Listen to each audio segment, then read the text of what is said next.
Bienvenidos a Entrevista en Pauta. En marzo, el presidente Donald Trump comenzó a aplicar impuestos específicos al acero y a otros 1.000 productos de China. China a la vez respondió con una medida bastante similar e impuso tributos a otros 128 elementos. Con esto, varios dieron por declarada una guerra comercial entre ambos países. Pero para entender por qué se produjo este fenómeno, estamos con el director del Centro de Estudios Internacionales de la Universidad Católica, Jorge Satt, quien además fue asesor del Ministerio de Hacienda. Exactamente. ¿Cómo estás, Jorge? Bien, muy buenos días, gracias por la invitación. Muchas gracias. Y estamos también con Rafael Rubio, presidente de Alacero. Buenos días, ¿cómo estás? Buenos días, gracias. Lo primero, podemos partir por lo básico. Jorge, ¿podemos hablar en este minuto de una guerra comercial o es una exageración? Yo pienso que podemos hablar de una posible guerra comercial, pero hoy día no estamos aún en el mundo en una guerra comercial. La única medida efectiva que se ha aplicado es los aranceles al acero y al aluminio, pero este nuevo anuncio del presidente Trump a través de una orden ejecutiva que es para un listado de productos y la reacción de China todavía está en un proceso de consulta, pero no se ha hecho efectivo. Por lo tanto, hay que ir monitoreando la situación. Obviamente hay una tensión o una amenaza proteccionista, pero hoy día no estamos aún en una guerra comercial, a mi modo de ver. Perfecto. Vámonos un poquito más para atrás. ¿Cómo comenzó esto? Porque la tensión entre China y Estados Unidos ha estado latente hace varios años ya. Así es, de hecho uno ve ante la OMC, que es este organismo multilateral que ve los conflictos comerciales entre los países, y China y Estados Unidos tienen más de 30 disputas en ese foro.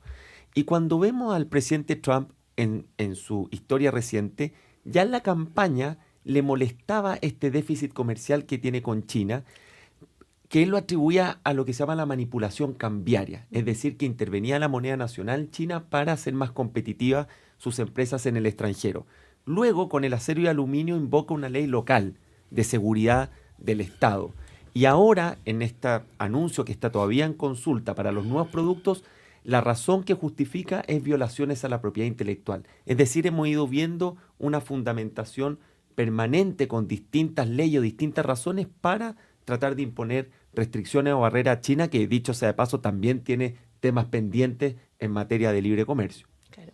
Rafael, usted representa al gremio del acero a nivel latinoamericano. ¿Cómo recibieron el anuncio de la aplicación de estos impuestos de parte de... Bueno, pues definitivamente es una mala noticia para el mercado en general, porque es una aplicación de subir aranceles, restringir importaciones, y eso afecta de dos maneras. Una, aquellos países que exportan directamente a Estados Unidos, y dos, lo que pudiéramos llamar un efecto indirecto, porque todo el acero que va a Estados Unidos y que de alguna manera ahora va a ser sancionado, produce lo que se llama una desviación de comercio, ¿verdad? Y esa desviación empieza a buscar otros mercados. Y América Latina ha tenido una historia reciente de una alta importación de acero. América Latina consume alrededor de 72 millones de toneladas, pero estamos importando del orden de 22, casi un 30% de la demanda nacional es por importaciones. Entonces, realmente, en términos prácticos, yo te diría que México, que ahorita se ha excluido de manera temporal, es el más afectado. Uh-huh. Brasil es el segundo país que también pudiera estar afectado. Brasil está en el paquete de los 6 países que se dijeron que no tenían ningún problema hasta el 1 de mayo. ¿Verdad? Entonces, la idea es que después del 1 de mayo Brasil puede ser sancionado siempre y cuando no haya hecho una negociación específica con el gobierno norteamericano y logre alguna exclusión de producto o bien de manera total. Entonces, yo te diría que el efecto directo ahorita no se siente. El efecto indirecto va a ser muy sustancial porque nosotros estimamos que va a ser del orden de 19 millones de toneladas y parte de esa desviación puede llegar a América Latina. ¿Cómo impacta eso en los precios? Bueno, pues definitivamente el efecto de una mayor importación en donde muchos de los productos de acero son llamados commodities, la competencia es a base de precio. Uh-huh. Entonces la importación entra al mercado, compite contra el precio doméstico castigando su precio de venta. ¿Para qué? Para desplazar a la producción nacional, ganar participación de mercado y tener una presencia mucho más permanente. La historia reciente que tuvimos en 2015 y 2016 fundamentalmente es muy significativa. Los precios se llegaron a caer 30-40% dependiendo del producto, pero fue básicamente por una sobreoferta. Ahora esta sobreoferta puede venir por el lado de la desviación de comercio que estábamos mencionando. Entonces, el riesgo es importante y obviamente la industria lo que ha hecho es llamar a los gobiernos a tener un monitoreo de la importación y una capacidad de respuesta en el momento en que esta importación sea significativa. ¿Cuál debería ser esa respuesta? Mira, puede ser en diferentes niveles. Una puede ser simplemente un monitoreo de la importación. Estados Unidos tiene un sistema de monitoreo en donde le obliga a los importadores a tener que informar cuánto van a traer 30 días antes. Es un sistema sin costo, automático, no requiere ninguna autorización y por lo tanto nadie lo ha cuestionado con la OMC. Entonces un monitoreo de esa naturaleza te ayuda a prevenir lo que está sucediendo. Otra cosa similar que lo acaba de hacer Europa inició lo que se llama una salvaguarda, ¿verdad? En donde es vigilar las importaciones de todos los proveedores de acero a la Unión Europea. Y lo que dijo fue, abro la investigación y voy a ver la consecuencia de la decisión de Estados Unidos. En cierta forma lo que dijo es, ya cargué la pistola, ¿verdad? Y el momento en que yo, autoridad, vea que la importación es repentina, creciente y significativa, disparo el proceso. En lugar de tener que esperarme a poder vigilar la importación y luego tomar la medida. Entonces Europa dijo, yo abro la investigación y voy a ver las consecuencias. Si me afecta, tomo una decisión porque ya tengo el instrumento iniciado. Entonces, yo te diría que un monitoreo, medidas preventivas es lo que ahorita pudiera estar sucediendo, ¿no? Medidas preventivas como salvaguardas también, como aplicar una especie de castigo hacia los productos que se importen. Es difícil que un gobierno acepte eso ahorita, por la razón sencilla de que afectas a la cadena de valor de la industria. El acero, como bien sabemos, se utiliza en muchos productos y entonces va a haber toda una industria de metal mecánica que va a decir, bueno, ¿y por qué me vas a castigar a mí? ¿Verdad? Porque si tú gobierno pone una barrera, el precio tiende a subir en el nivel similar a la barrera. Y tú estás afectando a tu base de consumidores. Entonces, yo vería difícil ahorita que un gobierno aplicara una medida de esta naturaleza, siempre y cuando la situación no te acabe de afectar de manera sustancial. Perfecto. Jorge, ¿cómo vería usted la aplicación de estas medidas? Si es que se llegaran a tomar medidas de ese tipo también. ¿Concuerda con Rafael? Sí, quería sumarme a lo que decía Rafael en dos temas. Primero, que el comercio en el mundo ha cambiado a lo que se entiende el comercio tradicional. Hoy día el flujo de bienes y servicios también está relacionado a insumos, es decir, productos que ocupan los países para producir el bien final. El caso del acero y el aluminio son insumos importantes que ocupan las empresas para producir sus bienes. Por lo tanto, una sobretasa o un arancel mayor le impone un mayor costo a esas empresas y en definitiva las hace menos competitivas. Es lo que se llama hoy día las cadenas globales de valor. Un muy buen ejemplo son los aviones, que su producción participan más de 8 países. Uno aporta una pieza, otro aporta la tecnología, el servicio, etc. Entonces hay que entender el comercio en ese contexto y por lo tanto esto impone costos en la cadena.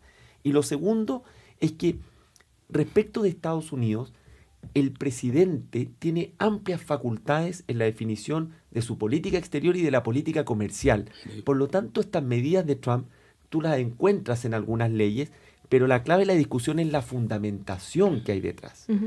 Chile también aplica medidas como las salvaguardas que incluso ha ocurrido en la industria del acero, pero lo relevante es cuál es la justificación que hay detrás para aplicar medidas compensatorias, antidumping, etc. Y esa es la discusión que se da hoy día respecto de las acciones o de los anuncios que está llevando el presidente. Y si me permites nomás ampliar el comentario de Jorge, en el caso del acero y el aluminio se aplicó un instrumento que se llama la sección 232. Y ese instrumento se justifica en razones de seguridad nacional, ¿verdad? Es decir, que los productos que están importando ponen en riesgo la seguridad nacional de Estados Unidos. Y entonces se dijo, el acero y el aluminio son parte de ese riesgo. El Departamento de Defensa de Estados Unidos, porque le pidieron su opinión, declaró que solamente usa el 3% de la producción de acero de Estados Unidos. Es decir, el 97% de acero que se produce en Estados Unidos se va a otra actividad. El Departamento de Defensa dijo solamente consumo el 3%. Pero además, las compras que hace el Departamento de Defensa de Estados Unidos se hacen bajo un esquema que se llama Buy American, compra americano. Entonces, todo el acero que utiliza el Departamento de Defensa es acero norteamericano por este instrumento. Entonces, realmente el 3% de la demanda y comprarse obligadamente a los proveedores nacionales, dices tú, bueno, ¿cuál es el riesgo de todos los demás? Y es como dice Jorge, son instrumentos que le dan una amplia discreción al presidente. De hecho, si uno analiza la decisión de aluminio y acero, el Departamento de Comercio propuso otras cosas y el presidente dijo, no, yo hago lo que yo quiero. Exactamente. ¿Verdad? Es decir, no tendría fundamento al final, según lo que dice. Tiene un fundamento técnico que fue toda la investigación, pero la toma de decisiones es del presidente y él puede tomar lo que recomendaron o tomar otra decisión. Y eso fue lo que hizo, ¿verdad? Él dijo, bueno, ustedes me recomiendan una tarifa, una cuota, pero a mí no me gustan esas cosas. Yo le pongo un 25%. Y así quedó, ¿verdad? Entonces, son instrumentos de una validez técnica cuestionable, pero que lo relevante es el poder de discreción que le da al presidente. Lo que dijo Jorge también, lo de China, de propiedad intelectual. Antes de esto puso a lavadoras y a paneles solares. Y todo es lo mismo, ¿verdad? Hay una justificación técnica, pero la decisión final es del presidente y es altamente discrecional. Sí, en ese sentido, Jorge, ¿son efectivas estas medidas? O sea, ¿sirven para los intereses últimos que tendría el presidente de Estados Unidos? Yo creo que a nivel agregado, una posible guerra comercial es una mala noticia, partiendo por los consumidores porque los precios tienden a subir si aumentan los costos. La efectividad de las medidas podemos ver un antecedente de lo que hizo el presidente Bush hijo el año 2002 también con la industria del acero y el aluminio, que finalmente fue una medida que duró alrededor de 3 años, pero se tiende a pensar de que esto protege a la industria local, cuando entendemos el comercio como era tradicionalmente, como que este acero solo se ocupa como un bien final en Estados Unidos. Sí, pero hoy día eso puede tener efectos negativos finalmente para el resto de las empresas que utilizan como insumo el acero. Por lo tanto, si bien puede haber un efecto político de corto plazo, esto finalmente es una mala noticia y en definitiva para el mundo no es positivo que las dos principales economías estén en problemas. Y desde el punto de vista de los riesgos globales, las estimaciones que se han hecho del Fondo Monetario Internacional de crecimiento estos próximos 2 años es del orden del 4% a nivel mundial. Una guerra comercial podría ser una amenaza de una ralentización del crecimiento y eso obviamente va a afectar al mundo y afecta también a Chile, que como sabemos el 40% aproximadamente de su comercio es con estos dos países. Y con eso, con un menor crecimiento también se vería afectada la industria latinoamericana, Rafael. Sí, por supuesto, porque el acero depende del escenario económico y nosotros de alguna manera le llamamos una demanda derivada. O sea, tú no compras una lámina, tú compras un refrigerador, compras un automóvil, compras una lavadora, compras un refrigerador. Y en esa medida me generas a mí una demanda de producir acero.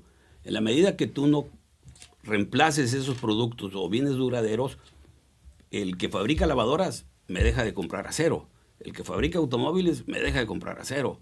Entonces, en la medida que hay un escenario económico favorable, en esa medida la demanda del acero vía automóviles, motores, etcétera, es también positiva. Perfecto. Jorge, ¿qué es lo próximo que se viene? ¿A qué hay que estar atento en este minuto en términos de diálogo entre China y Estados Unidos?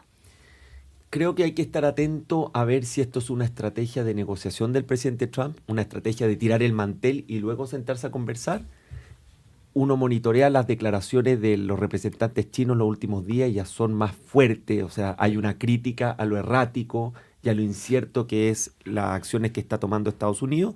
Por lo tanto, hay que ver si esto va a seguir escalando o si es una estrategia para sentarse en la mesa a conversar y llegar a un buen término. Es decir, cuánto es de retórica esto y cuánto es de realidad, que es la eterna discusión que uno tiene en todo plano con el presidente de Estados Unidos.